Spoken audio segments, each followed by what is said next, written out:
tell me when, Lonnie. We're good to go? Yes, sir. Welcome, everyone. Call this meeting to order, and we'll begin by asking Supervisor Wern to lead us in the pledge.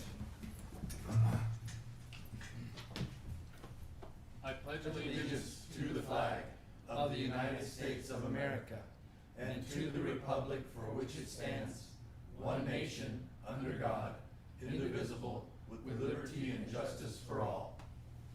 Thank you, Supervisor.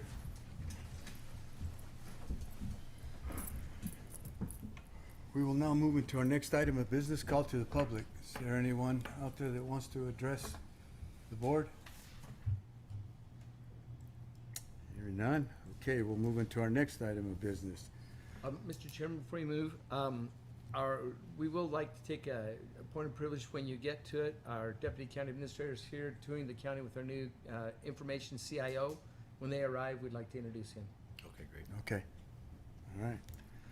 Okay, moving to item number 2, the Public Health Service District. The Board of Supervisors will convene as the Board of Directors of the Greeley County Public Health Service District and will reconvene as the Board of Supervisors following consideration of this next item, the consent agenda. I entertain for motion. I move that we approve the consent agenda as posted. And I second that motion. Motion has been made and second.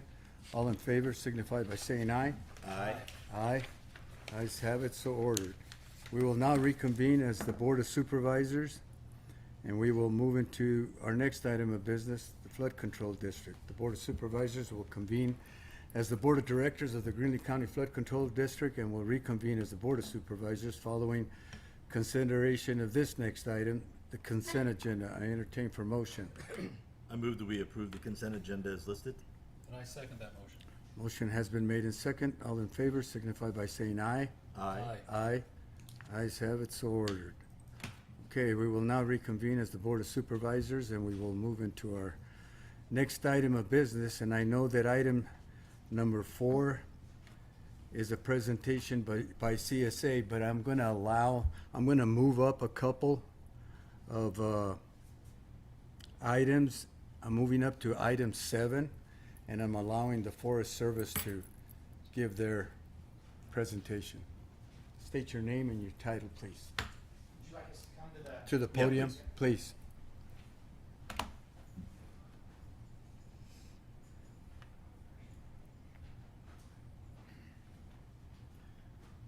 Thank you, Chairman Gomez and Supervisor Wern and Campbell. Appreciate you having us and other interested members. I'm here with Rico Enrique, who's also a member of, our acting ranger right now. My name is Jim Maynor, and I am the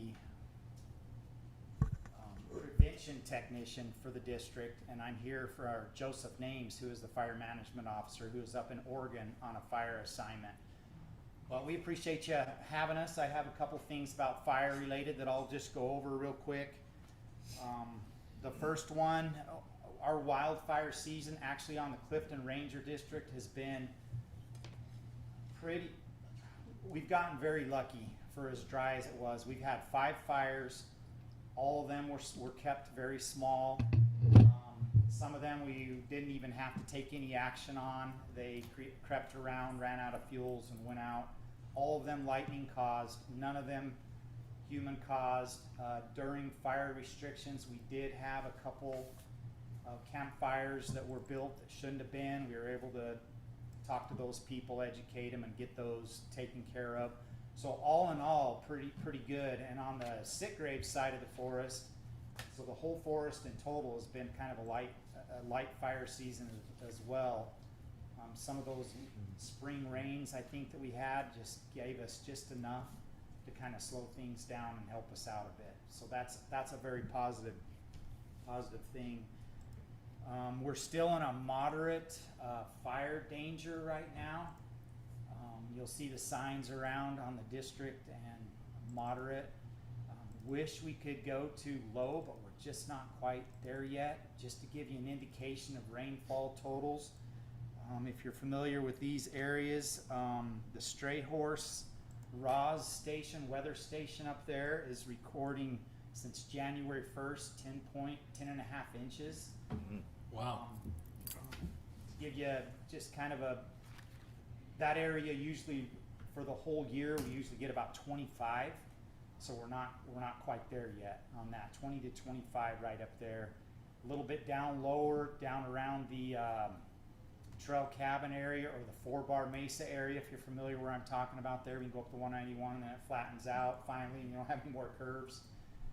That area is green right now, Yeah. and that area's received That's what you told me. some moisture. And that area has received since January 1st 9.5 inches. And typically that area gets about 18 inches. So in between now and then, we need to get, between snow and rain, we need to get that 18 inches. Still a far cry from where I would still consider us in drought scenario situation. But if you haven't been up the 191 or the trail, take a drive. You'll like it. It's pretty and green, and it looks pretty good. Still, I think those grasses are, you know, we're not there yet. We want them up there higher for a lot of different reasons, but we're getting there. Let's see here. What else I have down here? The dead trees, which are disheartening, your tree mortality that you might be seeing out there. You can really see it after last year, darn it. And you can see that all across the Clifton Ranger District. We were talking earlier, you go up Highway 78, get up on top, drop down just a little ways right in there and go to the Coal Creek area right before the New Mexico border, and you can really see it there. It's pretty sad. And of course, we know that's a combination of the beetle kill and just the drought. When you have the drought conditions, it allows the beetles to get in there and get those weaker trees, and the trees can't do much because there's not enough moisture there for them to sap up and to make it where those beetles can't kill the tree. It's kind of a tall order for us as a district to deal with some of those. Just an example, we were up to 191 up right before from the fires of 4 or 5 years ago, Bear Fire and some of those fires, even the Wallow Fire still, we're still dealing with the effects of that. But we're trying to cut those trees, work with Kurt from ADOT up there. He'll stop the road for us, cut those big snags down and push them off the road. We had cut an area last year that I thought just looked beautiful and clean, and if you go up in that area, right there before you get up to the Rose Peak turnoff, you can find some dead trees, and they're all red needle kill, and have happened since we cut those trees last September. So anyways, we're working on it, doing the best we can. Some of those, the needles will fall off, the ones that you'll see, and it won't look so bad. But there's no way we're going to be able to get out and cut every single one of those trees around the forest. So that's all I had on the fire side of it, unless you had other questions. I just Corey? had a question. You brought up a lot of it because my concern, you know, heading up towards the state line and right past that campground and Coal Creek campground, there's a lot of trees, dead standing trees. And I was wondering if there was a caveat. I mean, obviously, you know, if something is possibly going to be falling on the road, then ADOT would, allows you to go in there and trim those. But those that are out in the forest, is there any opportunity for you guys to go in there and drop those? And my only concern is obviously for fire, so they won't crown, from dead tree to dead tree. But is there anything in the plan to be able to drop those before they were to catch fire? So on districts that actually have timber, we don't have a timber organization at the Clifton Ranger District. We don't have any timber cells. Those districts are able to deal with that a little bit better. Outside of fuel wood cutting and the ones we cut, it's minimal. Sadly to say, we do try to get the hazard ones. I will mention this though. I wanted to mention this, that in some of those campgrounds, the Blackjack Campground, Coal Creek is going to happen here real soon. There's over 25 trees in Coal Creek. You could go in Coal Creek alone campground and look at the mortality rates. It's so sad to look at. And some of those are big old honking yellow pines. A lot of the stuff we're talking about was just the we're seeing out. Mhm. It's just the smaller stuff in Coal Creek. There's a lot, but anyways, a lot of those were cut, and we're actually bucking them up in firewood links and stacking them in there. you do have to get a permit. I think, is it free use permit that they hand out?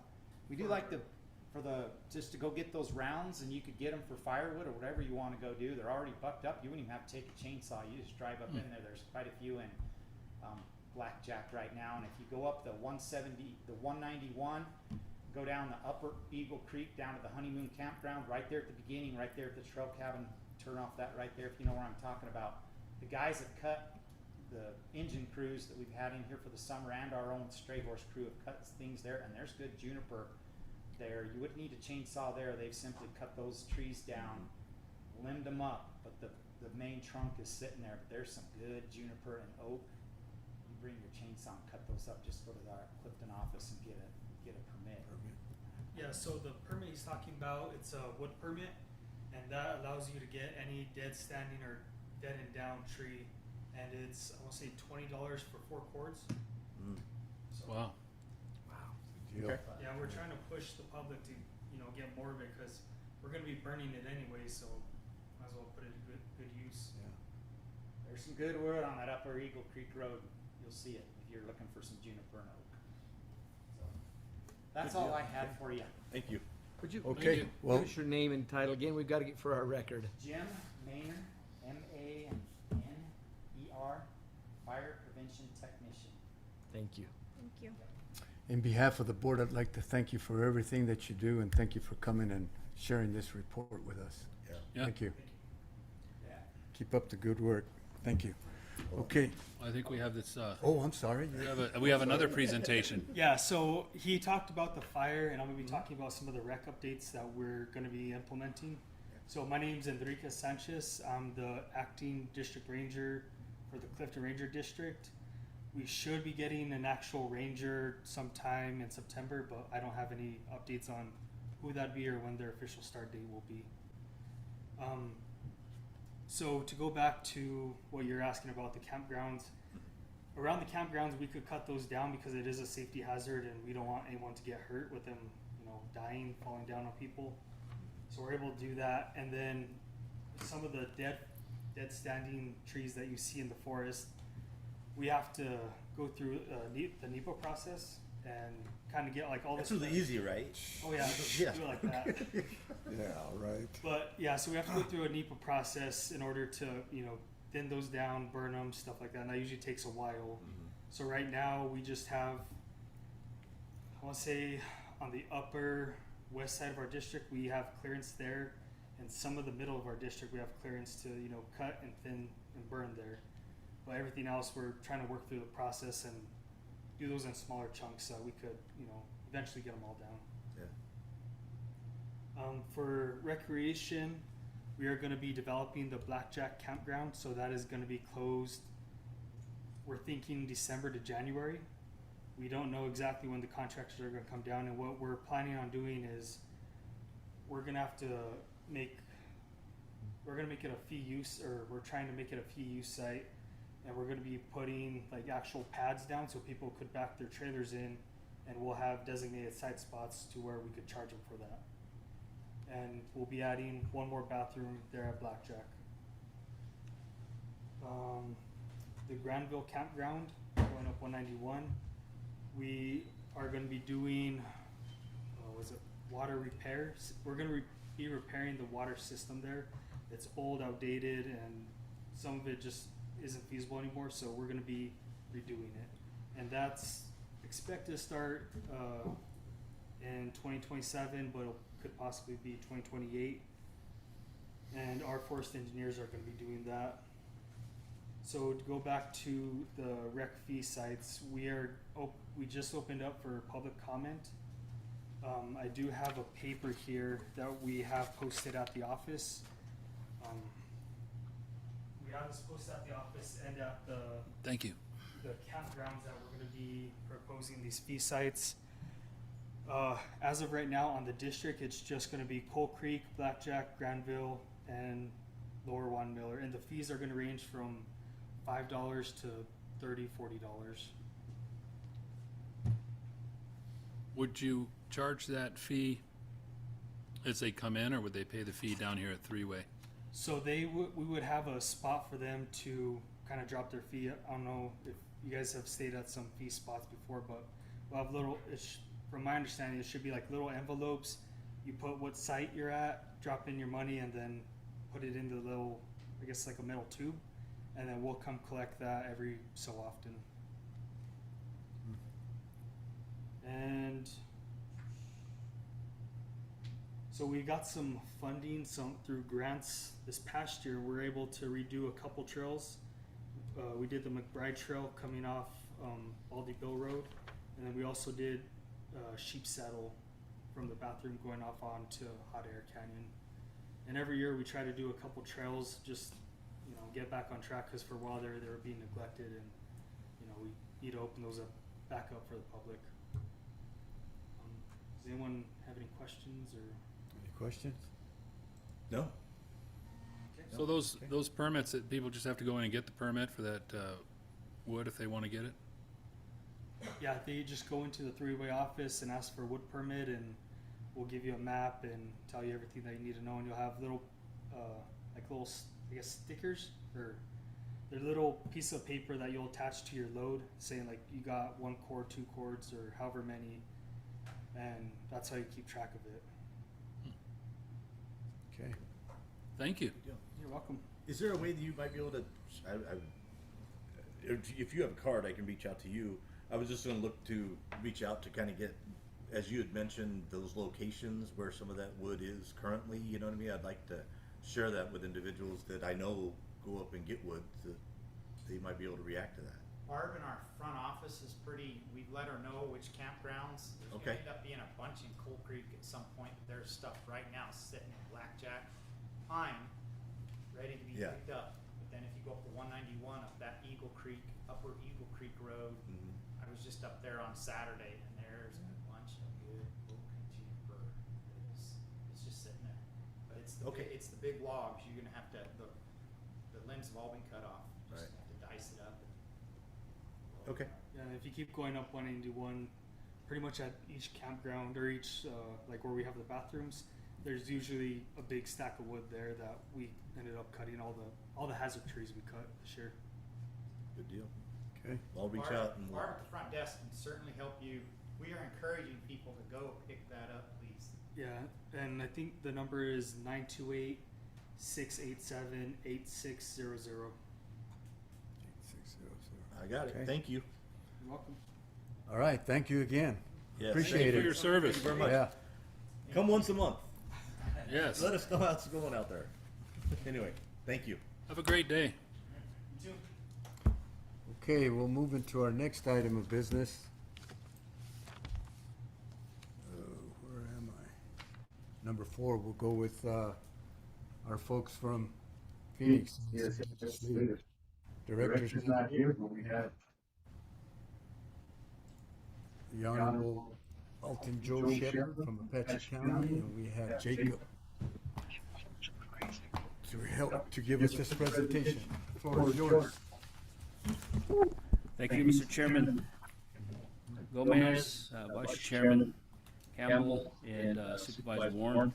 It's good to be here, here in Greeley County, and so excited to see the landscape and to be in the county. It's been a long time since I've been through the county.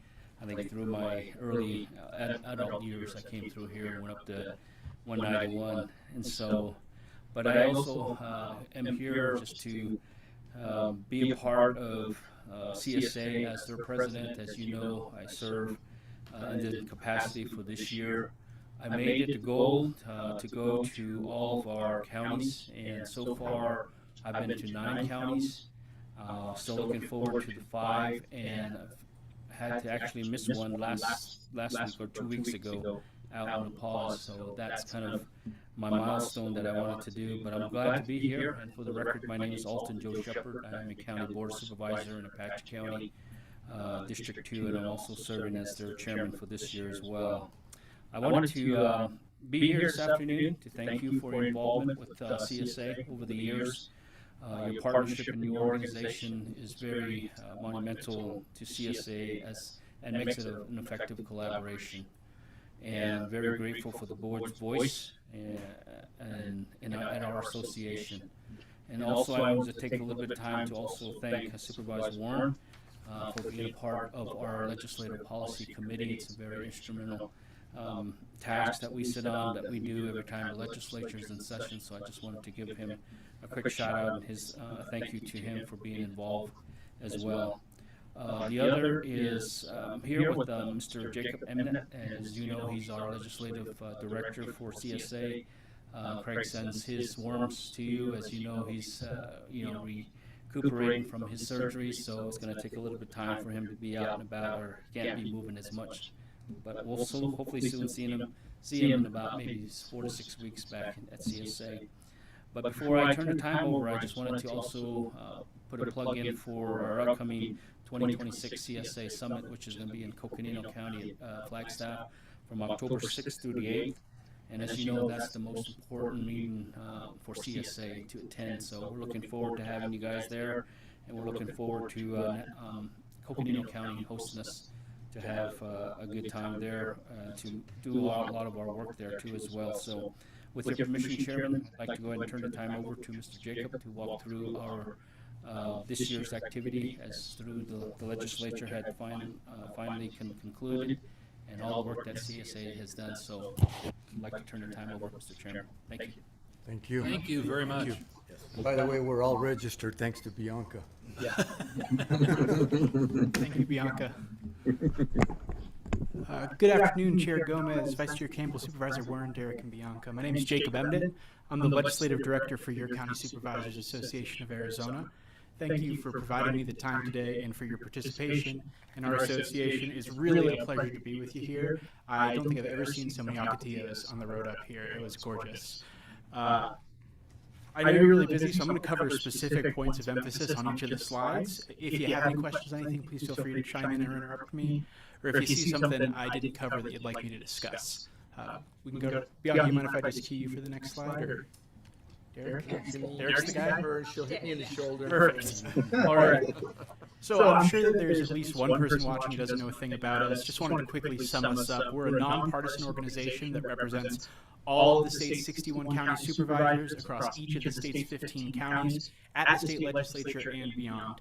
We serve as a centralized intergovernmental office, and we've really worked to build a research and data function that communicates the county perspective to policymakers and the general public. If we have the next slide, please. Thank you. CSA is governed by its board of directors. That includes every supervisor and is led by its executive committee, which is a 6-member board that includes 2 supervisors from larger counties, 2 from medium-sized counties, and 2 from small counties. During the legislative session, when monthly meetings of the board are insufficient to keep up with the pace, they do meet every week and they're doing things every day most of the time. We're directed by a 15-member legislative policy committee that meets weekly.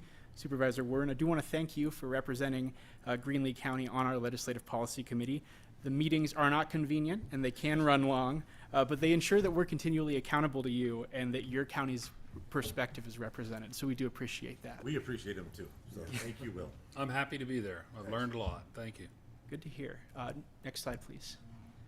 So this slide just tries to list a number of the ways that we provided value to the supervisors and professional staff throughout the year. The first is those blue items. We track and sometimes serve on committees dealing with county relevant policies. Some of the most important are the Public Safety Personnel Retirement System Board of Trustees, on which our Director of Strategic Initiatives, Brandon Nee, serves, and the Governor's recent Energy Promise Task Force, on which Craig Sullivan participated. The second is the orange. We try to convene supervisors and speakers from various sectors. This year, we were able to host the Chief Justice of the Supreme Court, the new administrator of PSPRS, and representatives from the State Land Department, as well as a few others. And finally, we conduct regular briefings for affiliate groups that work within the counties. That includes your managers and administrators, your planning directors, finance officers, civil deputy attorneys, and more. And it's a privilege to work with them because they're really the boots on the ground dealing with these specific policy areas. Can we have the next slide, please?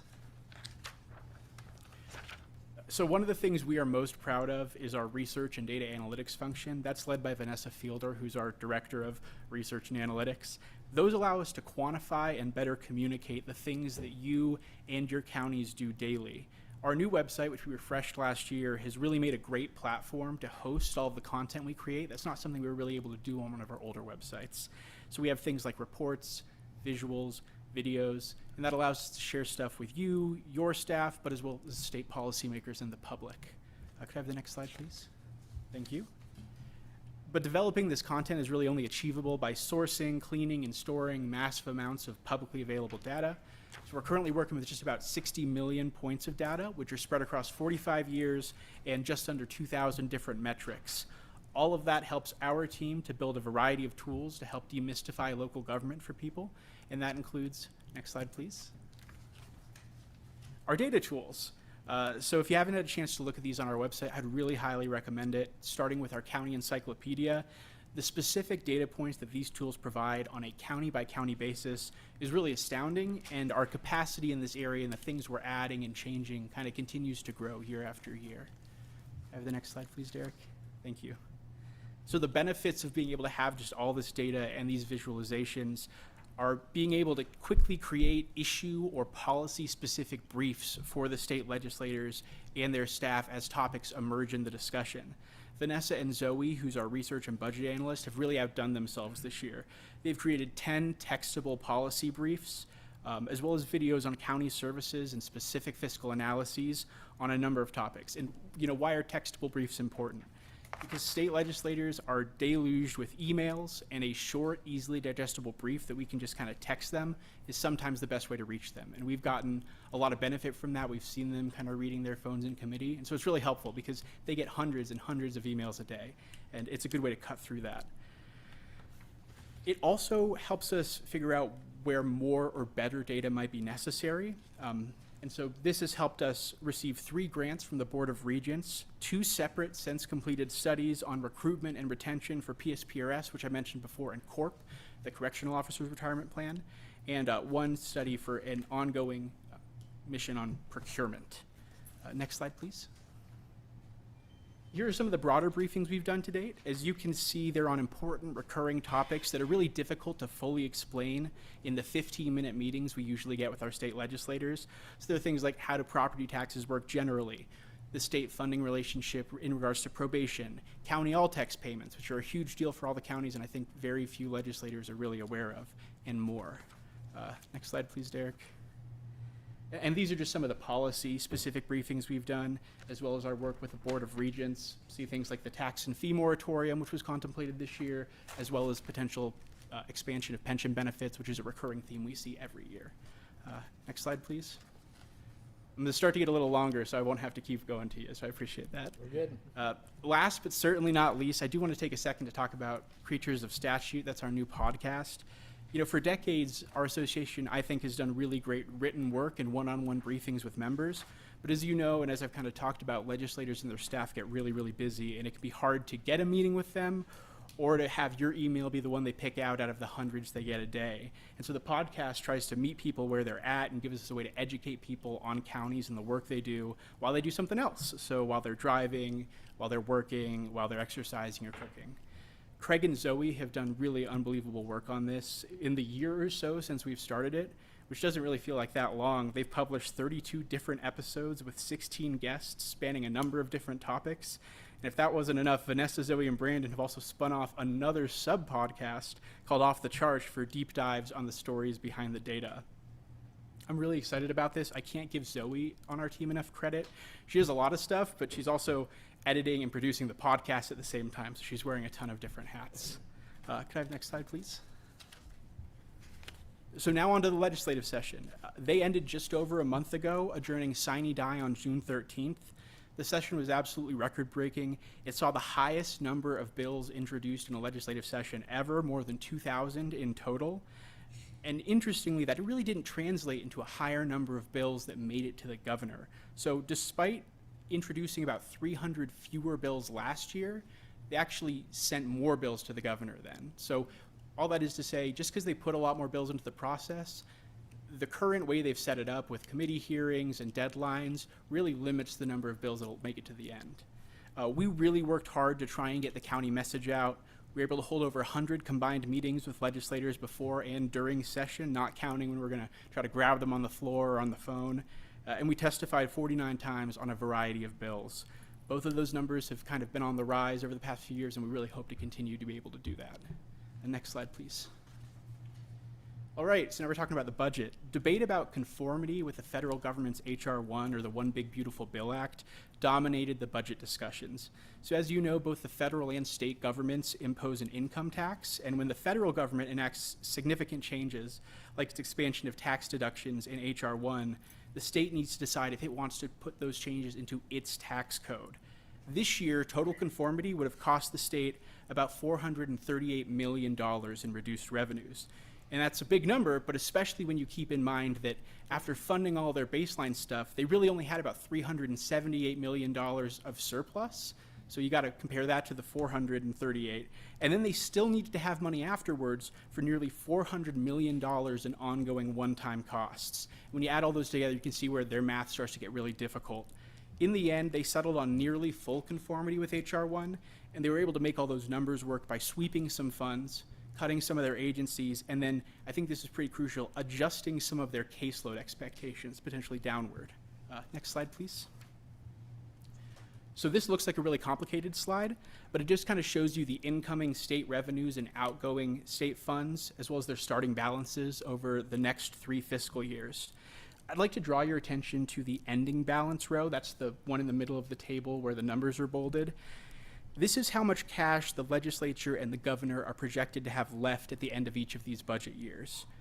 As has been common over the past few years, they have spent basically all the money they could have, given what they're expected to see in revenue. So in FY28, they have an ending balance of just $24.3 million on an $18 billion budget. It's really, really tight, not a lot of buffer. And so if anything unexpected happens, like the economy does poorly and revenues go down, or more people participate in state programs and those caseload numbers that they might have adjusted downwards go up, then we could be right back in a deficit. So the state has really left itself very little buffer. Next slide, please. This is a summary of how the county financial priorities fared in the 2027 budget. In general, green means we were able to get what we wanted, orange means we got what we wanted, it wasn't really how we wanted it, and then red means we were unable to get the item included.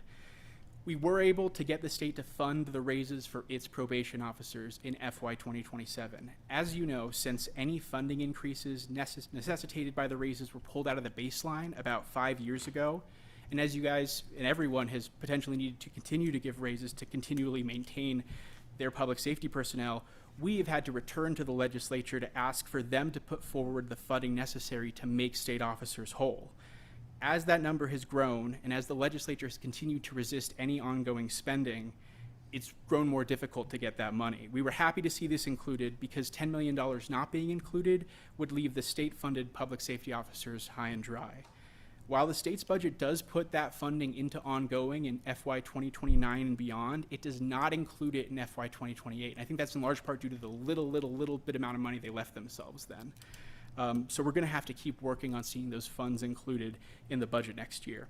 We were also able to see one-time penalty relief for the spending of opioid settlement funds in excess of the expenditure limit, protection of county pass-through dollars from agency cuts, and the state make good on its promise to try and hold the counties harmless from increases to corp employer contribution rates imposed in the FY 2026 budget.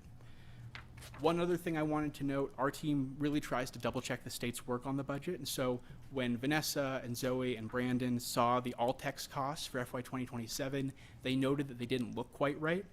We did double check, and because of this, we were able to save the counties about $4 million on this year's contributions. Now, the contributions still went up, but by $4 million less.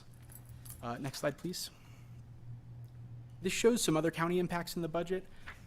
One thing I want to note, despite there being no bill to specifically increase Superior Court judge salaries, there was a referral that would have put a different kind of structure in place, but it didn't immediately raise any salaries. These salary increases have again made their way into the final budget. So the last pay raise for Superior Court judges took effect on January 1st of this year, and now there's going to be another one. As you know, counties must pay part of the Superior Court judge salaries, but these salaries also affect a number of other different judicial officers, justice of the peace, court commissioners, judges pro tempore, who are also county costs. And so that means for every $1 the state ends up spending on judicial salary increases, we as counties have to spend more than $2.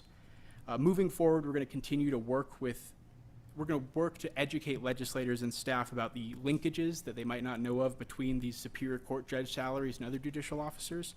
but we'll also explore, as we did this year, trying to find some mechanism to hold the counties harmless for these raises that the state continues to find essential. Next slide, please. Here's the final tally for our legislative priorities this year. We were really happy to see 7 different priorities signed into law. One I just want to return to is HB 2022, which imposed a permanent fix for the election timeline issue for primaries going forward. It initially had a fix for primaries and generals with presidential elections. By the end of the process, it only had primaries. Given that we have a presidential general coming up in a few years, we're going to need to return to that. That will need to be another bill. 2 priorities did not make it through the process. Those are the one to dedicate ongoing funding to wildfire mitigation or to increase the financial liabilities that the Emergency Council may incur. And I think while there's understanding by legislators about the need to resource emergency mitigation and response, the barrier continues to be the combination of their resistance to authorizing ongoing expenditures, as well as them just having these tight budgets that we keep seeing. And I think this is going to be increasingly important as they mull over, or the federal government mulls over, how it might change the role of FEMA. Next slide, please. As you all know, from the Legislative Policy Committee and the reports we send out, there are a ton of bills, and a lot of our association's efforts are directed towards reactive advocacy, or what we call defense, so responding to bills that are put into the process. There are a number of different issues that we engaged on this year. A few of them are listed up here. I do want to highlight 2 of them for you. First, as there continues to be a conversation about the increasing need for energy generation, we've seen a few legislators and interest groups focus on proposals that try to speed up development and deployment of those resources. A number of bills this year have tried to accomplish that by removing local processes and locally elected officials like boards of supervisors from this process by exempting these from the zoning statute. We know that questions of siting, like where a natural gas plant might be sited, are really important to the community where the infrastructure is going to be located. And as people who reside in those areas and represent them, we believe that, you know, you're currently the participants in the process with the most connection and accountability to your constituents. So we have opposed proposals that would exempt these structures from zoning if they get approval from federal or statewide bodies. That's kind of the tenor that a lot of these discussions have taken, because we feel it removes the decision from the people who it will impact most, you know, residents of the community and their constituents, in favor of people who might be further removed from the community. And while these didn't succeed this year, we do expect to see them reintroduced in future years. Second, there just continue to be discussions around the criminal justice system. These include on the funding side, the state eliminating fees without appropriating money, which subs the cost down to the county, and on the practitioner side. And we'll also continue to monitor these going forward. Next slide, please. This slide is a small cross-section of the bills that were enacted into law. One that I'd like to single out is Senator Angus's SB 1167. It's a compromise on public notice between local governments and the Media Association, which represents newspapers. It tries to restructure notice to not punish local governments for extended publication timelines or related early submission requirements that they shouldn't be responsible for. The general effective date for this year's bill is September 12th. Next slide, please. This slide just talks about the agencies that are up for continuation. I just note there was significant discussion about changes to the laws governing state land and how it is disposed of. And a number of those changes ended up making it into the department's continuation bill. I know you guys have some significant pockets of state land. When I looked at it, it was kind of from here in Clifton down to Duncan. So just something to review at your convenience. Next slide, please.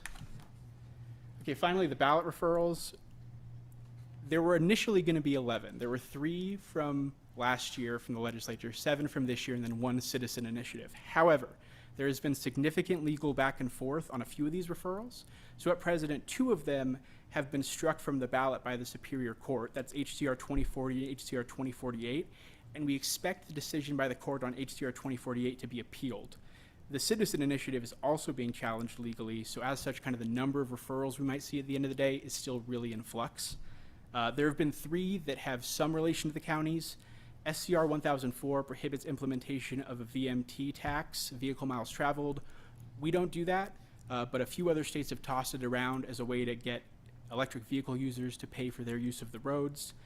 HCR 2044, which I talked, expands the state constitution's ban against the state and counties engaging in preferential discrimination, already banned, just adding to it. And then HJR 2001 mandates on-site tabulation and presentation of government-issued ID at the time of voting. Next slide, please. And before you go, which two have been currently struck by the Superior Court? So it'll be HCR 2048 and HCR 2040. 2040, And- school districts and military family scholarship. And our understanding is that there's not going to be an appeal on HCR 2040.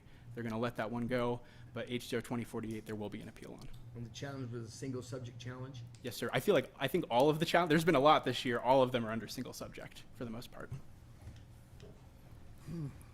So these are our deliverables.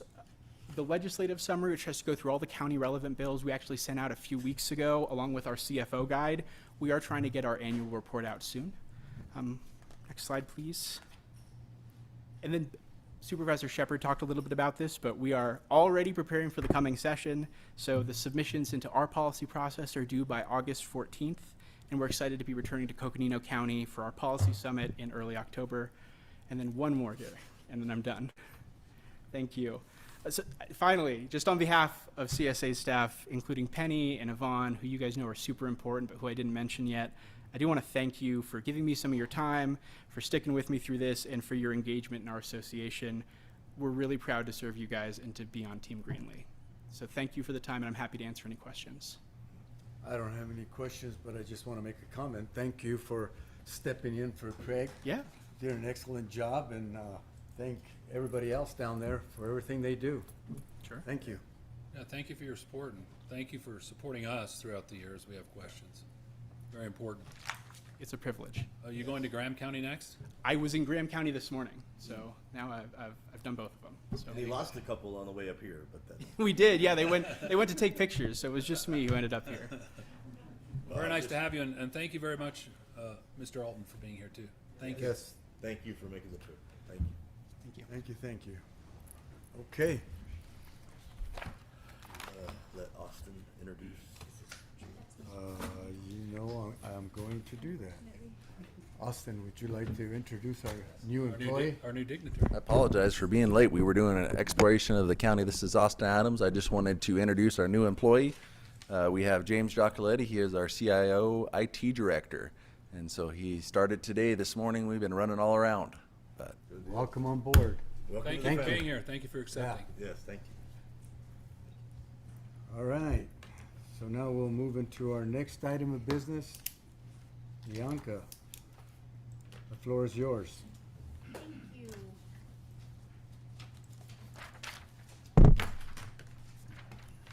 I'd like to make a comment. I don't know if Jacob and the Honorable Chairman Shepherd, Alton Shepherd, would you guys want to leave, or you guys going to stick around? you can state the whole thing. You can stay for the whole thing, or you guys can. We don't blame you either way. We don't, you got a long ways to go back. Yeah. you guys want to hop up for a picture and then Mr. Nessa? Yeah. Well, that'd be nice.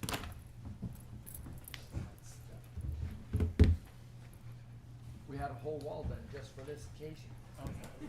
That's why I wore my shirt.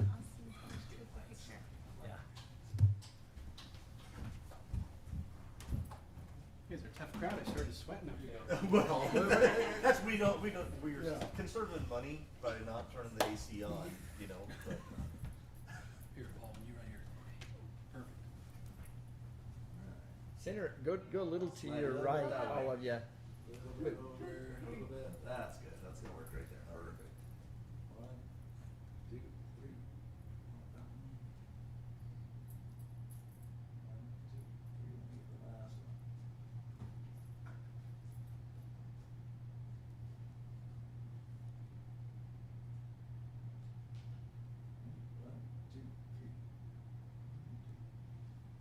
Perfect. All right.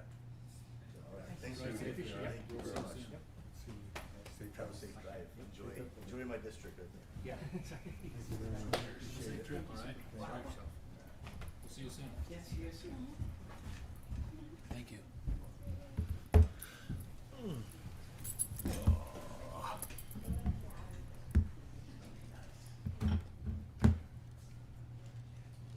We're gonna have to start calling Bianca at 9 o'clock. 9 o'clock, if we have another afternoon meeting.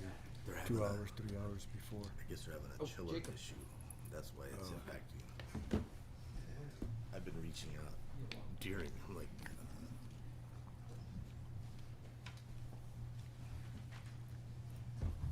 Okay, Bianca, the floor is yours. Okay, yeah, thank you. We held the 2026 primary election on July 21st. It proceeded smoothly and successfully. Next slide. We do have 5 voting locations here in the Greenlee County area. At the Morenci Club, Clifton Train Depot, the Duncan South Annex, our 2 precincts, which is Eagle and Blue.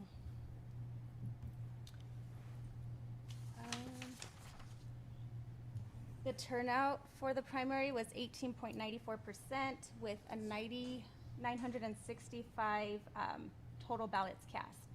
Those are split between early ballots and election day voters, with majority of those ballots, those cast being early voters, those early ballots. how does that compare with years past? Yeah. Elections past? That's Were low. we in that 19% normal? No, it's pretty, it was low this year. Very low, yeah. Yeah, Okay. Very, very. Yeah, low. but Lower than lower years than past. usual. then 24 Yeah. primary, yes. Okay, A sorry lot to of that interrupt. had to do with that on the Democratic ballot, there were no contested races to. Yeah. Oh, yeah. On the Republican side, there were several, not local, but of course statewide, but yeah, there just wasn't the primary interest that we Yeah. usually see. Wow. We did perform, there was a hand count audit that was conducted by both parties, Republican and Democratic Party. Those contested races were randomly selected by the party chairs. And as Mr. Pierce said, that the contested races were, we only had 2. It was state legislative and statewide that were counted. Those are the only contested races. Can I add one thing here? And this is something I always harp on. This is the chance for people, bipartisan, to test the machines. There's often a lot of concerns about machine counting. The hand count test and make sure the machines are accurate. And if I'm not mistaken, we were not even one ballot off, not one vote. Wow. Exact lineup.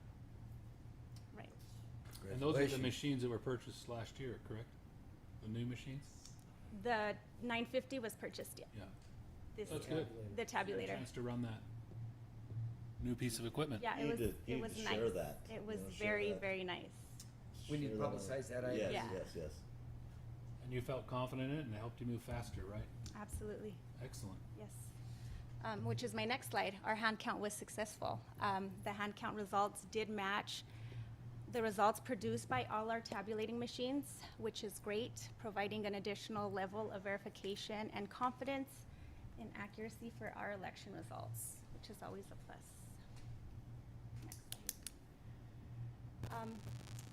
A big thank you to my excellent team, our Board of Supervisors office, the Recorder's office, all departments and other offices who helped make elections run smooth. Our dedicated poll workers, we have those poll workers who have been with us for years, and we have new ones, which we really appreciate.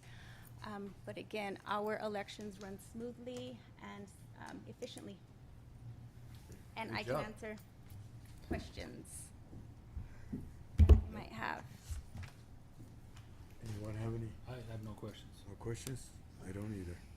Thank you, Bianca. Thank you for your hard work and effort, Yeah. Bianca. Thank you. Okay, our next item of business. We have to. Oh, we approve- have to, oh, yeah, the motion. I entertain for motion to certify the election. I move that the board accept and certify the 226 primary election results, and to submit the results to the Secretary of State and to place local primary election winners on the general election ballot. I'll second that. Motion has been made and second. All in favor signify by saying aye. Aye. Aye, ayes have it, so ordered. Okay, so we'll move into our next item of business. Eric Ellison, Sheriff, he's not, I saw him earlier, he I said think we he was have a coming. replacement for him, don't we? Yeah, but No? Well, we'll skip all him for right, now. we'll if he skip shows him for up. now then. Okay. All right, we'll move into our next item of business. Sabrina Dumas, County Librarian, the floor is yours. Thank you. It's nice to see everybody. Chairman Gomez, Vice Chairman Campbell, and Supervisor Warren, and everybody else. It's great to see you. So I did submit the written report. Do you have any questions on that one? That's a lots of details. I don't.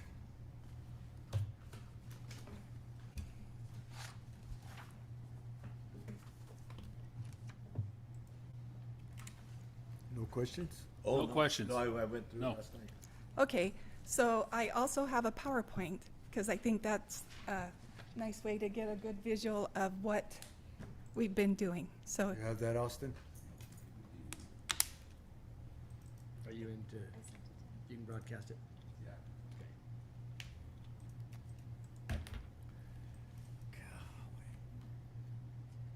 I was out in the heat for 2 days and then I come to this. I feel a little woozy, man. I have it here if Slurring on my words and Were everything. you up there? that'd be helpful. Oh, you were out Oh, in? I was here, Yeah. out in the sun 2 days. Friday, Saturday, email's 3 days. And Patsy's up there. She left Sunday morning. Oh, okay. She's probably telling you all about it. She told me it's raining right now. Is it? Well, She's up in Pinetown. No, she's up in Pinetown. She took off on me yesterday. She said, I'm out of here with you or without you.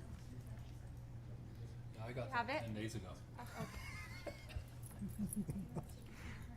Oh, gosh. I was telling Ron, I was out working in my yard Friday, And Saturday. it should advance on its own, and a little bit of music, so. Right now, it's hot as I feel, now I'm even slurring on my words and stuff. I'm not gonna talk through it. 'Cause- I mean, I will if I need to.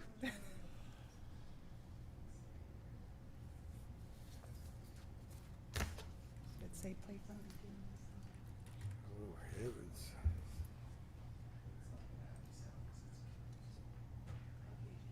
Is it advancing on its own?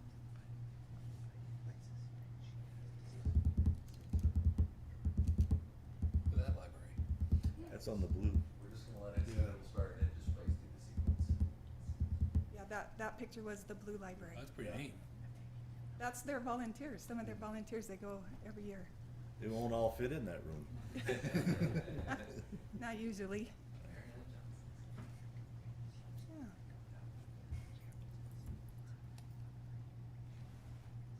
It's supposed to have nice music. Says you're retired, but you don't look retired. I know, I don't know what I was thinking. So far, that part of retirement's great. Mm-mm. This part of still working is great too, so. Yeah, so we have a lot of online options.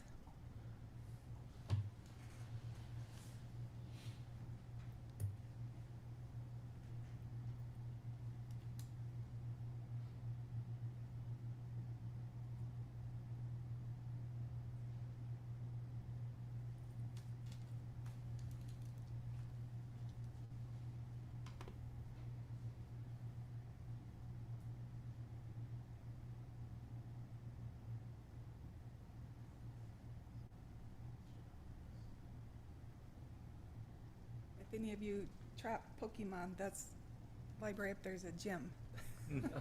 Could train them. All the items in there are free. At this Well, I was just gonna ask that question. Do you have a number of users? Mhm. that- Pretty good. Hmm.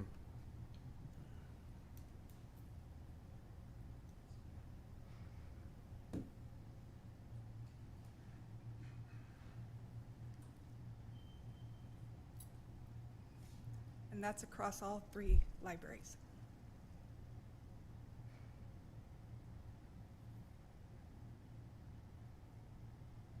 A very good participation in programming.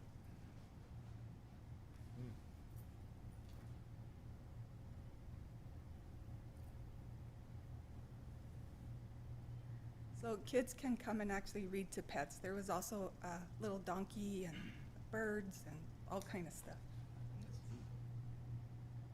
This is the Duncan Design Den. That was an LSTA grant, so they have all kind of, like a makerspace.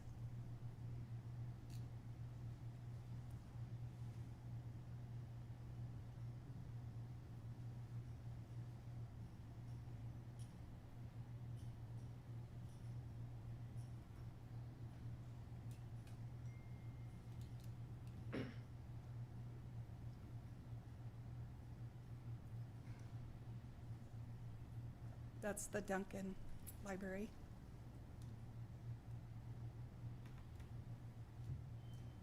They're a busy bunch.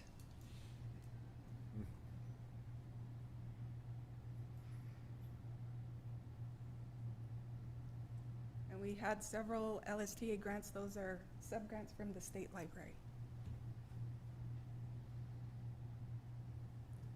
These are examples of Timmy kits, so they're Take It, Make It kits. Different age groups. Huge variety. And then this one was the booklet. I don't know if all of you have seen it. Mm-hmm. And then thank you to our communities.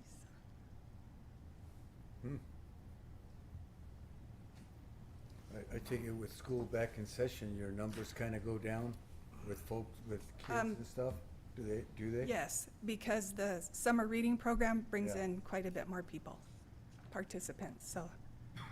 Okay, any questions, Any questions, I Sabrina? just had one. Do you, I saw the numbers. Does it seem like it's trending up? The numbers from This last year, this year? it is down just a little bit. Okay. But I think there's been a lot of change in different staff. Mhm. So getting their rhythm and settled in, I expect these all to go up. That's great. Well, we appreciate all that you do for even the adults and children that Yeah, use yeah. those library systems. And so So if any of you haven't been up to the library lately, I invite you all to go. Okay. that's great. Yeah, there's one right This is there. sweet. Yeah, yeah. Thank you, Sabrina. Thank you Thank for you. your All you do. service. Appreciate it. Thank you. Okay, we'll move into our next item of business. Justine Holine, Fair Director, the floor is yours. Good afternoon, supervisors. Thank you for having me. I wanted to share some updates pertaining to our grounds and the fair this year. So in addition to accepting cash payments at the fair, we'll also be able to accept debit and credit card payments at our gates. Wow. So at our gates is the only area we really accept cash, and in the office we do ice sales. So we'll be able to accept card payments this year. The point of sale system we chose is Square. I chose this one because it's commonly used by a lot of local businesses, and we'll give it a try, see how it works out for us. I know last year, the carnival that we had, they used Square to process all of their food payments, and so I know that it can handle an abundance of sales and people coming and using it. To operate this point of sale system, there is no fee, and so we don't pay anything to have this system. Now, if we want to upgrade, if we want to move to some upgrades on that system, there is a fee, but I don't believe we need that. It's more for restaurants where they're inventorying and doing a lot more stuff on a higher scale than what we are. The card processing fees for Square is 2.6% plus 15 cents. So to give you an idea of what that looks like, at the gate, our admission tickets are $5 each. So the processing fee for that would be 28 cents, totaling $5.28. If someone comes up and pays $10, that would be 40 cents. So they'd pay $10.40. And so, in my opinion, it's the same as going to an ATM, probably a little bit, well, depending on how much cash you're taking out or paying. Most ATM processing fees nowadays are around $3. So it's not too bad, but I will definitely see how the community responds to it, and we will make adjustments if needed. All the processing fees will be passed on to the purchaser, so we get the option whether we want to absorb that fee or pass it on, and so we would have to pass that on to the purchaser. Justine, in the past, has there been a lot of people that want to pay with a card? You know, last year was the first year running, you know, me operating the fair. I know that people do come to the gates wanting to use the card, and we had to send them away to go to the ATMs. And what happened last year, I can't remember if it was Friday or Saturday, but I know it was around 6:30 p.m. We had to close our gates. Well, we didn't close our gates. We stopped accepting payment at the gates early because the ATMs ran out of cash. And so I know that is something that happens every year. So hopefully by doing this, it gives people the option. As of right now, our vendors and the carnival, they're set up to accept cash or card. And you know, I was coordinating with the carnival last year. I wanted to take a look at how many people paid cash versus paid card. And it was surprising to them as well that it was pretty even, but in my opinion, I think people have always been used to only being able to use cash. So people show up with cash, and that's, you know, what in their mind, what they're going to use. So I think this year, them knowing there's the option, will have a better observation of what's used more, cash or card. You have to stick with it now. Now, if you let them use, you know, card, and we kind of get away from that. Oh yeah, well, Cash only, you know. yeah, and I prefer it. You know, personally, I feel during fair time we're moving so much cash between Duncan, here, Morenci, and it eliminates that. So, and even storing it on the grounds, you know. So, I hope this works out good. One good thing about the system is, for some reason, if we should lose a Wi-Fi connection, we can still accept payments, our card payments, and it'll store it into the system. And once it reboots, those payments will populate into the account. So that shouldn't be a problem. But again, hopefully that doesn't happen. But if it does, we'll see how it goes come that time. So I do want to thank you guys, though, for allowing these updates to the grounds. You know, I know the Wi-Fi project was one of the big things that recently happened, I believe, last year.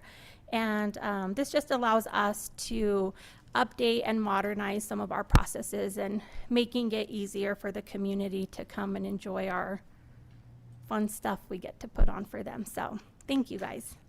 Do you have any questions? Yeah, how's it going? How are your plans going? Are you on track and everything Yes. good for the fair? Yes, and I meant to introduce Lacey. She's, this is Lacey Lacey before. Uliberry. She's the new part-time employee, and so she's been helping me out. So, yeah, everything's on track, and Any roadblocks we can help you with or anything? I don't believe so. No, everything's so far going smoothly. So, come the time, I will let you guys know if there's something we need to quickly approve, but I hope not. So, any other questions? No, just a comment. Good work. You know, continuing to make continuous improvements, right? Little bits at a time. You know, as we approach the fair, and I know last year we were right up to the deadline of getting that Wi-Fi done before the fair. But just all these little continuous improvements make a world of difference. And it's, you know, tell your story. You know, get it posted out there so people know. You know that now, hey, you can use a card now, and there is a, you know, POS system that you guys can use. Because I think that really helps people, you know, because they might not come if they, I don't have the cash, you know, I'm not going to come. But if they know that they can use a card, then they will come. So Yes, But I yes. think with working with the nonprofits that selling the items there in the past, the sales every year have gone up for the cards. Oh, yeah. So I think you're going to be surprised how Nobody well it's carries cash. received. Yeah, and Very happy with it too. yes, and I think at the end of the night, it would help us as well with reconciling. We're not, you know, sitting having to count so much the process of that. Everything So that goes through your machine is automatically reconciled, so that's even better. yes, yes. So, and and also this won't only be, the payment system won't only be used for the fair. It'll be used for our fairgrounds. So when people rent our facilities, we'll have it set up where they can fill out the application and process that payment online versus having to come in and that process as well. So, yes, that is all that I I have. think I mentioned this when you went into the position. I said, boy, it was a breath of fresh air to have somebody that we knew we had a carnival, we knew we had this, that, and the other, because usually right at the verge of the carnival being here, we were up wondering what the heck we were actually gonna have. So thank you for everything that you do. Yeah. Yes. Justine. And thank you for approving that as well. That was on the consent agenda. So thank you. Excellent. Thank you for your hard work. Okay. Yes, Thank thank you. you. Thank you for All right. your new assistant. Yes. Yeah. She's been a lot of help. Excellent. Okay, and I have another item, so moving on to the next item, if that's okay.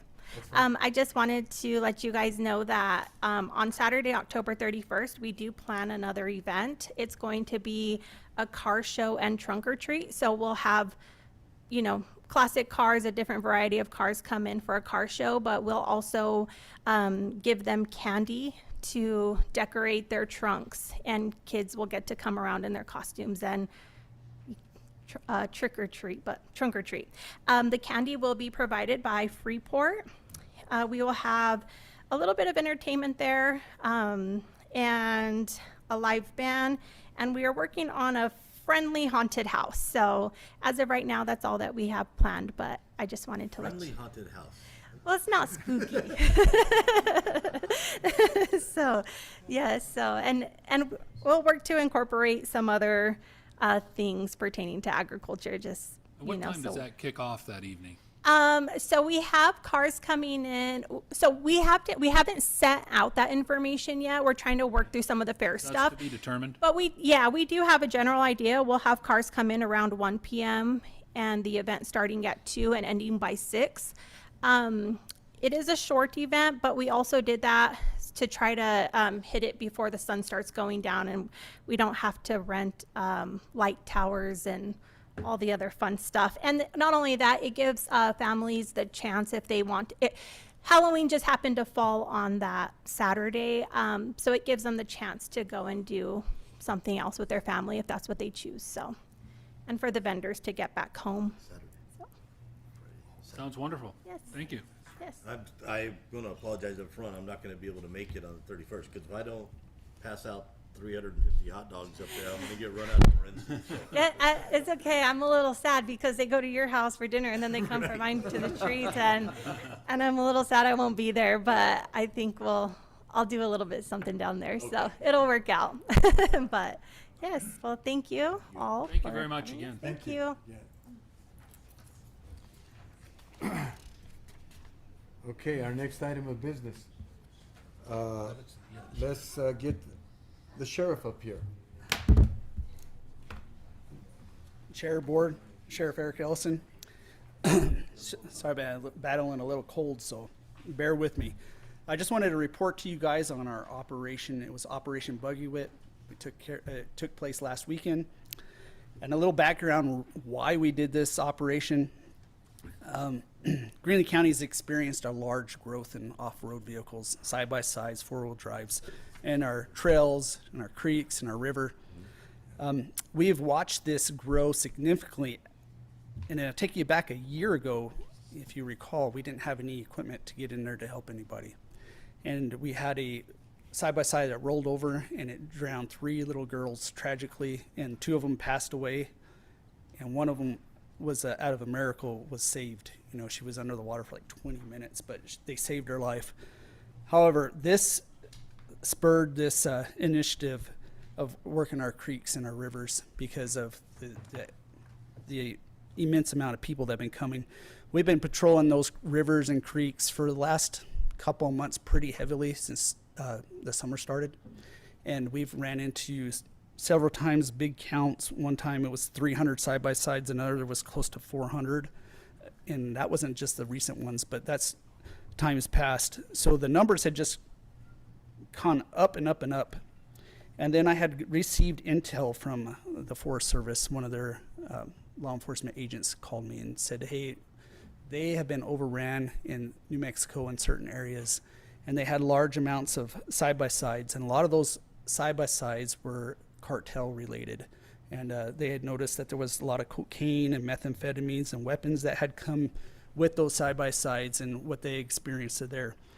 We had experienced a lot of trash and a lot of partying, spray paint, graffiti on rocks and trees, and those kind of natures. We also noticed that there was a lot of alcohol abuse during these big events that they were having.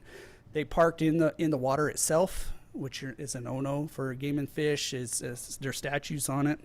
They parked there, and then they would park in the water. They would party on top, stand on top of their side-by-sides, drinking alcohol, and they advertised this stuff. It was all over Facebook. It was on TikTok, and we had been tracking this for quite some time. We knew that there was going to be a large group coming in this last weekend, so we did a PSA, a public service announcement. We did one video where it said, hey, if you're going to come into our area, know that we're going to be out here enforcing the law, and if you pack it in, you need to pack it out. Keep our area clean. And we encourage people to come into our areas, but we want to keep them clean, and we want to keep it safe. And then a couple days later, we put another PSA out, a written one, saying these are the laws that we're going to enforce. And then it talked about alcohol and parking in the water and all those sorts of things that I just discussed. So I got together with all the other sheriffs, and we did this Operation Buggy Whip, where we had 12 agencies that came to help. One was Pinal County, La Paz County, Navajo County, Yavapai County, Cochise County, Graham County. Vincent P. showed up out of nowhere, DPS, Arizona Gidim. We had a lot of initiative that came in. We actually had so much people wanting to cooperate and join our operation. We actually started saying, hey, we got enough guys. We don't need any more to come, but we appreciate your help and thank you for your efforts. But it was a very big success. You know, just with the PSA, we noticed that we were expecting a large group. We only ended up with like 75 side-by-sides that we encountered. We did encounter a local group, and interaction was good. We encountered a second group. Interaction at the time was good. And then the rain started. And we had these flash flood warnings, so we pulled everybody out. We actually told the other groups that were out there, hey, it's going to start raining. You probably got to get out of here. And so one group took the advice, the other did not. And so we ended up pulling out, and we ended the operation because it was risky with the flash floods. Later that night, around 8 o'clock at night, we got a call that there was a group that was blocking the tunnel, the Ammo Gate tunnel, and they were having a barbecue in the tunnel, and they wouldn't let people pass through. When somebody tried to drive through the tunnel, they brandished a firearm and scared him off and chased him out. And we can't have that in our county, guys. We're not going to permit that kind of violence and that kind of activity in our county. And that was the whole reason behind Operation Buggy Whip, so we can stop this kind of stuff that was going on in our creeks and our rivers. We ended up stopping the whole group. We had several citations. We had anywhere from no insurance, no registration, no helmets.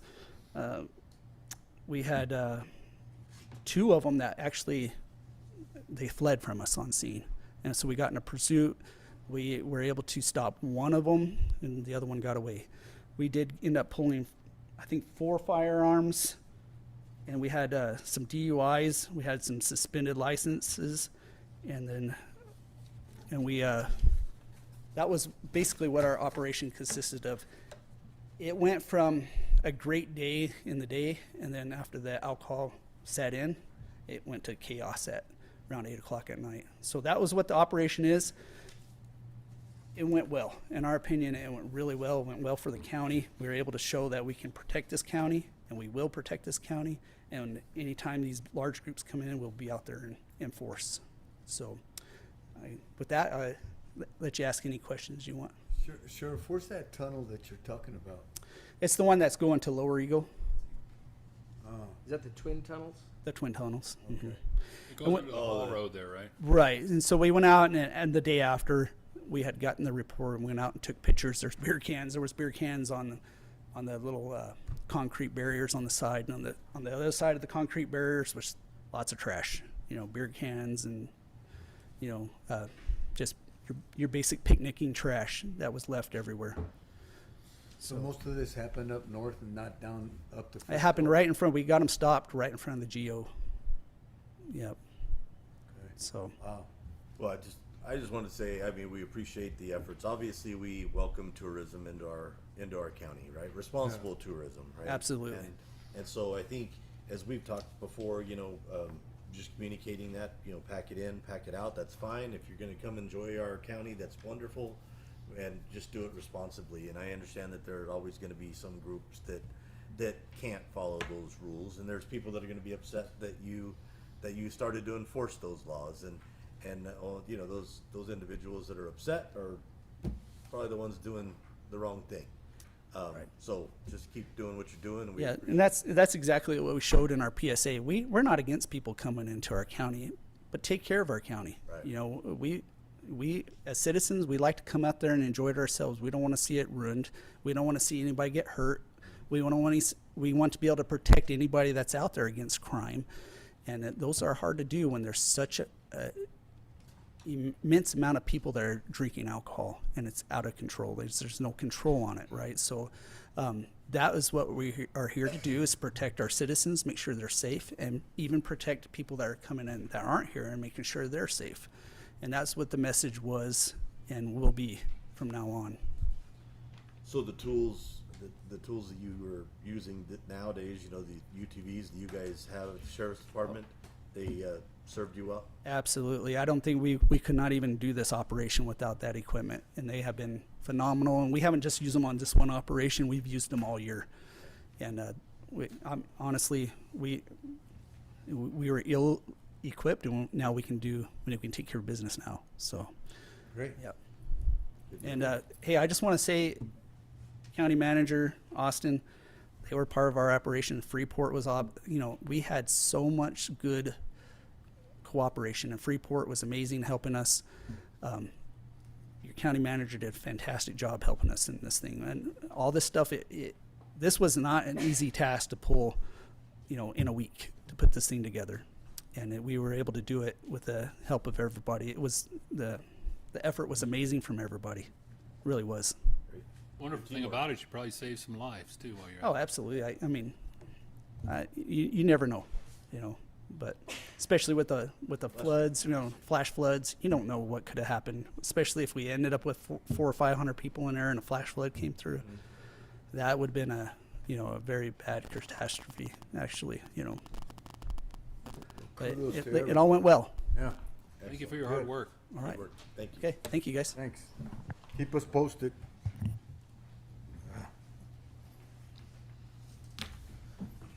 All right, our next item of business, Tony Hines, Public Works Director, the floor is yours. Good afternoon, Tony Hines, Facilities and Fleet Manager. So item A, we're looking to approve the contract for the. No, just kidding. Sorry.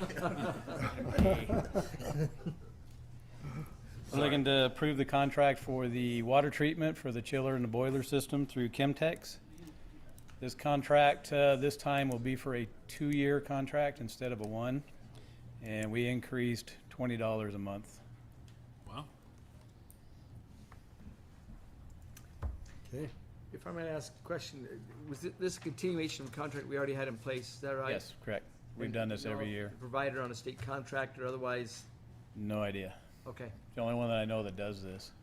The sole source provider, as far as we know? As far as I know, yeah. Yep.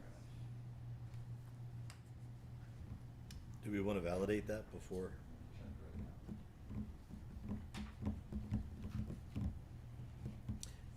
I mean, I would think that they should be the sole source, but.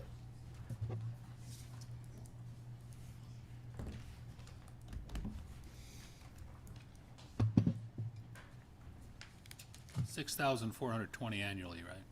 Correct.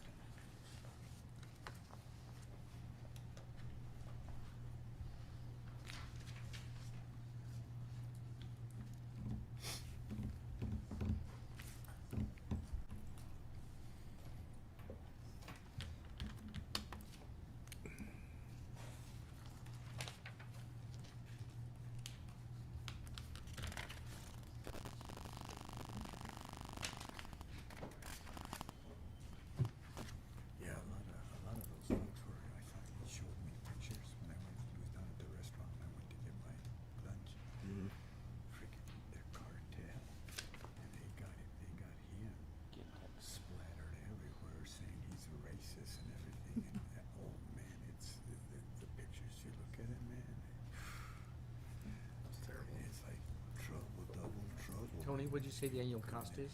6,420. 6,420, And it's a 2-year contract. 2 years.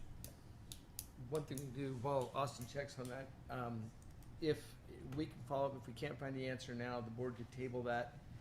We can provide that backup for our own purchasing, and that is within the administrator's spending provisions. If it turns out that we need to get competitive bids, we will do that. If you wanted to move on to the next. Or ratify it and add it to the single Or source. we can Sole source list. ratify it, put it on a consent as a sole source, yes. Yeah. We can verify that. The next, 1, 2, 3, 4. Next 4 are all on a cooperative purchasing agreement, so that purchasing hurdle has already been addressed. So what do you suggest we do with item A at this point? I would suggest that the board table it and allow us to find the answer, and then we can either bring it back for the board's consent, or if time is of the essence, allow me to approve that under my spending limits, and then bring it back for your ratification at the next board meeting. Okay. We're all aware of it, so if it comes back okay, just go ahead and do Yes, it. to prove it. Okay. There, okay? Yep. Within your- Okay. So Yeah. do we need to table it? Yeah, we're not in a hurry for anything. Yeah. Okay. Just providing direction. Yes, provide direction, that'd be Okay. fine. So that's the discussion we had. Okay. Okay, let's go to B. So item B would be the approval to purchase a compactor, vibratory compactor for the road crew. It'd be an extra roller for them. There'd be no trade-in on that. That would be in the amount of $232,634, and that is on the Omnia contract through Empire. So is that the contract where we have it for 60 months and then we can trade it for another one, right? Correct. Or it's like a, Yeah. like a lease, but not, right? Correct. Just really good trade-in value when it's Yeah. through that Yeah. purchasing contract through Especially they take care of it. Empire, yeah. We keep them for about 7 years. The payment contract is for 5, mostly 7 years of 3,500 hours, right? roughly 7 years, yeah. Well, I move that Okay. we approve the purchase of the vibratory compactor from Empire Machinery using the Omnia purchasing contract in the amount of to not exceed $232,634. I second that motion. Motion has been made and second. All in favor signify by saying aye. Aye. Aye. Ayes have it, so ordered. Item C. Item C would be the approval to purchase an all-wheel drive grader for the blue area. That's the only one we do the all-wheel drives in for the snow and everything. And that one does have a trade-in value for the grader that he has. That'd be in the amount of $242,344.15. Again, on the Omnia contract. I move that we approve of the purchase of the all-wheel drive motor grader from Empire Machinery using the Omnia purchasing contract in the amount not to exceed $242,344.15 with the trade-in. I second that motion. Motion has been made and second. All in favor signify by saying aye. Aye. Aye. Ayes have it, so ordered. Item D. Okay, item D would be to purchase a track-type loader for the landfill. This would be a trade-in for the compactor that we use there now. Compactor has been there for way too many years. So they wanted to do a different type of compactor for this, so it'll be a track type instead of the sheep's foot. They think they'll get better compaction out of it and more of a multi-use piece of equipment with a big bucket, multi-purpose bucket on the front of it. And that is in the amount of $806,022.45. Again, on the Omnia contract. No trade-in, huh? Yeah, the trade-in for the 816F compactor. Probably not very much value on it. How long have we had that one? Before me, way Okay. before me. So that means a really long time. Time to get rid of it. You know, I mean, it was old when I got here, so it's even older now. And it's given us quite a bit of problems, so it's time to go. Okay, I entertain for motion. You wanna take a turn, Will? I'm looking for that price again. It's 806,000. 806, I got it. Okay. I move that we approve to purchase a track-type loader from Empire Machinery using the Omnia purchasing contract in the amount not to exceed $806,022.45. I second that motion. Motion has been made in second. I'm not asking for any further discussion because it's pretty clear. So I entertain a vote.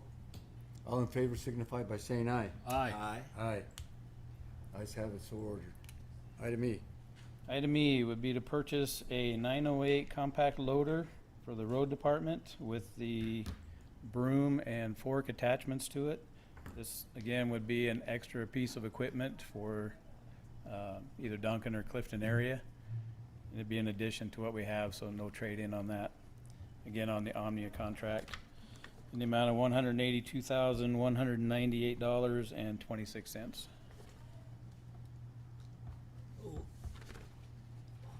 Hold on. Isn't it, here it says 169, 169,753. 75374. Wait a second. It's a Caterpillar 908 compact wheel loader. Is that the lower amount? Add the $12,444.52 for the additional implements, the broom and the fork. Oh, So the total would be 182, 198.26. okay. 182, 198.26. I move that we approve the purchase of a 908 compact loader with broom from Empire Machinery using the Omna purchasing contract in the amount of $182,198.26. I'll second that. Motion has been made in second. All in favor signify by saying aye. Aye. Aye. Ayes have it, so ordered. Item F. So item F would be permission to solicit bids for the following vehicles. 3 PPV SUVs for the sheriff's office, a jail transport van for the jail, a 4x4 extra cab pickup for the jail, 2 dump trucks, 1 roll-off truck for the landfill, and 1 ambulance. And the ambulance would be seeking bids to either go out and do a rebox for one of the models or to get a new purchase. Whichever one makes more sense, right? Correct. So your request for proposal will be for Either or? one, correct, yeah. I move that we grant permission to solicit bids for 3 SUVs, 1 jail transport van, 1 4x4 crew cab pickup for the jail, 2 dump trucks, and 1 roll-off truck, and 1 ambulance. I'll second that. Motion has been made in second. All in favor signify by saying aye. Aye. Aye. Ayes have it, so ordered. Good deal. Thank you. Okay, Tony. Thank you, Mr. Tony. A lot of bucks, a lot of You bucks. spent all your money for the year. All right, next item. Hayden LaFoy, planning and zoning, the floor is yours. Hello. Today we're just coming to do a road name request for Tommy Desanya. There's an open lot north of 395-051 AZ 75. It's where those new apartments went in that Tim Williams put up. And there's, I think you have a map there of the 5 roads that they want to put in to service the existing apartments and more apartments that they plan to put in. So just wanted to get those officially named so that she can get JoJo to make the streets and get those in there for 911 and things like that. But the names were Sanderson Road, Smith Road, Burroughs Road, Taylor Road, and Gable Road. And there was no issue that we saw there because they're going to be brand new roads that they make there. And the only people that were affected by it were the apartments, so there was no issue. No. They didn't complain? Nobody, no. Not yet. And these roads, we're building them or? No. Oh, This okay, is just okay. the name. We're not building them or You're anything. just giving Yeah. them the names, okay. They just want the name. All right. Okay. Well, I move that we approve of the road names, Sanderson Road, Smith Road, Burroughs Road, Taylor Road, and Gable Road as requested. I second that motion. Motion has been made and second. All in favor signify by saying aye. Aye. Aye. Ayes have it, so ordered. All right, thank you very Hayden. much. Thank you. Thank you very much. Okay, our next item of business, Derek Repair, County Administrator. Floor is yours. Thank you. As this comes up, I apologize, this is a bunch of very small numbers. This is what is known in the tax world as a tax book. In Maricopa County, it really is a book. In Greeley County, it's a single page. These represent all of the different tax rates of all of the jurisdictions that set a property tax rate in Greeley County. Each of them, the town of Duncan, town of Clifton, the school districts, the fire district, irrigation district, they have all gone through their budgeting process just as we have, and they have set tax rates for property taxes to meet their individual budgets. So we're not approving we're not questioning their calculations or how they derive that. Our function by law is simply approve the tax rate for all taxing entities in the county, and that then sends it to the next process, which is to the treasurer's office to prepare the tax bills. You've been provided with this chart in your packet. To those online, if you wish to see this, this document is available at the board's office. But like I say, the tax rates are nothing new. And they spell it out by property or by taxing jurisdiction, whether it's a primary or a secondary tax. So the motion, I believe, has been prepared for you there, simply to accept the tax rates and have them then be prepared and sent on to the treasurer for her process in sending tax bills out. We also have to report to several state agencies that we've adopted this. This is the trigger for that reporting as well. I don't see a prepared motion. I don't either. You could simply say, I move to approve the fiscal year 26-27 Greeley County tax rates for all taxing jurisdictions as presented. Oh, it's just this right here, as he just said. Yeah, As except for presented. the, Yeah, right. yeah, it's Okay. there. Yeah, I just wanted to make sure that it wasn't, that we didn't have a scripted one or something. Okay. Anyway. We'd intended to, so if I you like didn't, I like the scripted ones. Me too. I apologize for not having got that there. Well, I move that we adopt the fiscal year 26-27 tax rates as presented. I second that motion. 2026, 2027. Yes. Tax rates. Okay? Yes. Elected? And I second that motion. All Okay. right. Motion Clarify. has been made and second. All in favor signify by saying aye. Aye. Aye. Ayes have it. So ordered. See, if it was scripted, I would have said it, because I read whatever is scripted. That's how you catch my typos, my friend. All right, we're moving to our next item of business. Derek Repair, the floor is yours again. We've covered legislation quite a bit. Jacob covered what happened very, very well. We're in that sort of lull period as groups, including county supervisors and the other county affiliates, are going over their proposals for proposed legislation, trying to identify what other groups may propose that we either can support or oppose. I think his coverage of the ballot measures is important, that we watch those. Obviously, each of us will cast our vote, but how those land will have an impact either on state government directly, which then filters down to the county indirectly, or in some cases, on county government directly. So I want to see how that plays out in November. The only other thing I would say is, as proposals begin to filter in, we usually get our first glimpse at those proposals at the August county managers meeting. And so we can then begin to preview that as we do every year. I will get a preview together for you that talks about not only the proposals, but their likely impact on Greenlee County.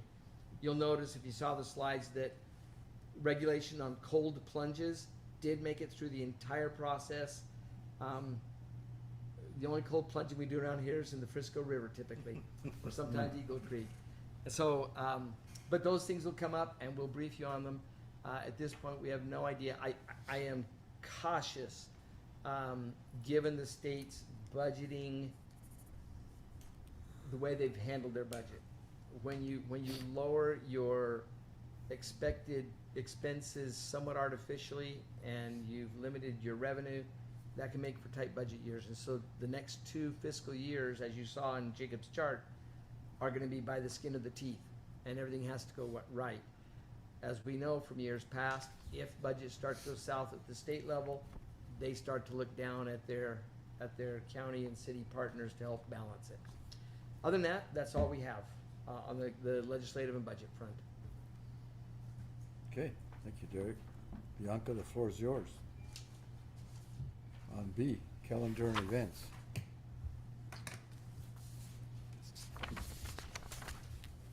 Our next board meeting for the month will be on Tuesday, August 18th. County managers on the 21st, and the Seagull meeting will be in Greeley County on the 21st. That's all I have for August. Wait a minute, I think that Siegel meeting got moved from Friday to Thursday. That's right. Oh, To the Thursday 20th? 20th? Yeah, And it's hosted by Clifton, is that right? yes. And then I think the, ACO was going to be here in Greenlee County and in Morenci, actually. Oh, yes. On the Yeah, we 25th. moved, you moved the calendar you sent me, wasn't that moved from the 18th to the 25th? That meeting, Our board meeting? our board meeting?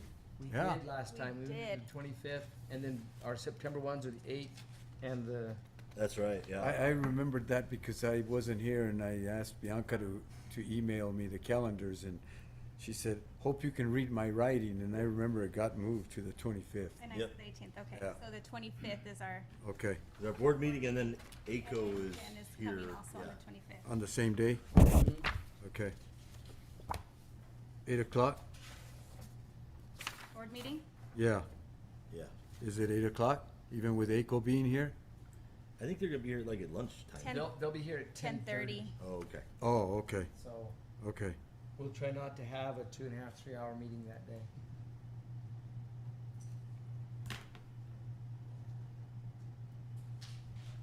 So nothing on the 18th then. Right. I already put a big X, I'll be in Pine Town. The 25th is our next meeting. That's gonna get move Bella to ASU. Dude. It's still preliminary, it's something we should let you know about right away. On August 12th, we're currently working with Senator Ruben Gallegos' office. He will be in the county. We've got several things tentatively lined up. We will be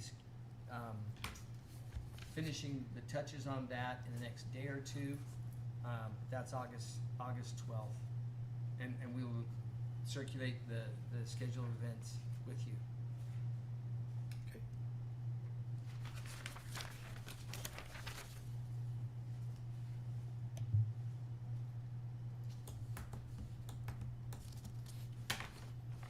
Okay, anything else for August? Nope. Okay, let's go to Nope. September. Nope. September 7th, our offices are closed, Labor Day. Our meeting will be on the 8th, that Tuesday. County managers on the 11th, ECO and small counties on the 16th, CSA on the 17th, and our second board meeting will be on the 22nd. And that's all I have for September, unless the board has something to add. The fair is going to be What 17th, what are the 18th. dates of the fair? 17th, What did she say? starting the 17th. 17th through the 20th. In September? Ooh, CSA. 17th through the 20th. There's not much on Thursday. Yeah, Richard used to. That always Come tends back. to clash with our fair, the September CSA meeting. Mm-hmm.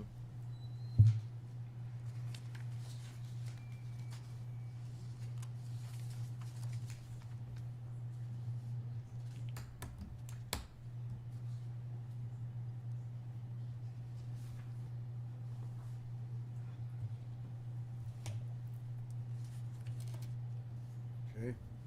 Anything else for September? Nada? I don't. No more? Okay. Anybody else? Nope. No, sir. All right, we're in October. October 6th is our first board meeting. We do have the summit We gotta move that. that day. We cancel it. Cancel the board meeting. We're gonna be down at the summit. You tell me? If we need to sneak anything in, we can do it over there. Probably Unless- not, actually. Have to hold that It was a joke. I did not say. Unless anyone listening I online. just wanted to wake everybody up. No okay? time for joking. Okay. So, we gonna reschedule it? Well, let's just know that it's not gonna be on the 6th, and if we have to hold it, we'll move it. If not, we'll cancel it. But we'll, And we can judge as we get closer. yeah, we'll know that. Yeah, in see what we September. have, more in have, Sep- and we'll then know more in if we can September. take care of everything on the 20th, we'll be good. If we could do it, or if we had to, we could move this up a day on the 5th. Oh, that too. Okay. Sure. So big question mark on the 6th. Yep. Okay, sorry about that. Early voting for the general election does start on October 7th. Our offices are closed October 12th for Columbus Day. We will have our second board meeting, as you said, on the 20th. And on the 30th, October 30th, Friday, is the last day to vote early in person for the general election. And that's all I have for October.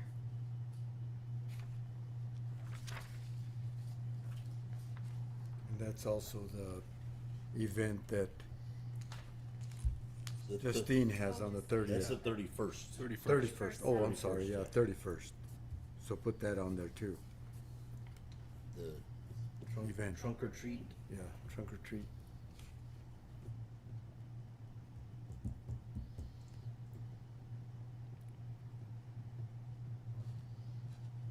Anything else? No. Okay. Thank you, Bianca. Yeesh. All right, we will move into our next item of business. Consent agenda. I entertain a motion. I move that we approve the consent agenda as noted. I'll second that. Motion has been made and second. All in favor signify by saying aye. Aye. Aye. Ayes have it, so ordered. Okay. And, the York Park property was in here, right, Derek? Yeah, it was. Yes. Yep. Okay. All right, got it. Okay. I see we got a bunch of new employees that we need to drag into the meeting and introduce. A few of them on here on this consent agenda. Okay. Last item, supervisor reports. Anyone have anything to report? I don't have anything to report for this one. I'd like to report that I went to New Orleans for the NACO conference on July 16th through the 20th. Had the opportunity to spend a couple of days with the Public Lands Committee. Very good discussions. We discussed PILT funds, talked about the national forests and some of the water challenges which we're facing in the western United States. Very informative, and a great opportunity for me to learn a lot more and bring back that information to our county and utilize it with the work that we do. So it was a great experience, and looking forward to utilizing that information which I've learned and help us do better as a county. So that's my update. Okay. Well, I don't have anything to share at this time, so this hot meeting is adjourned.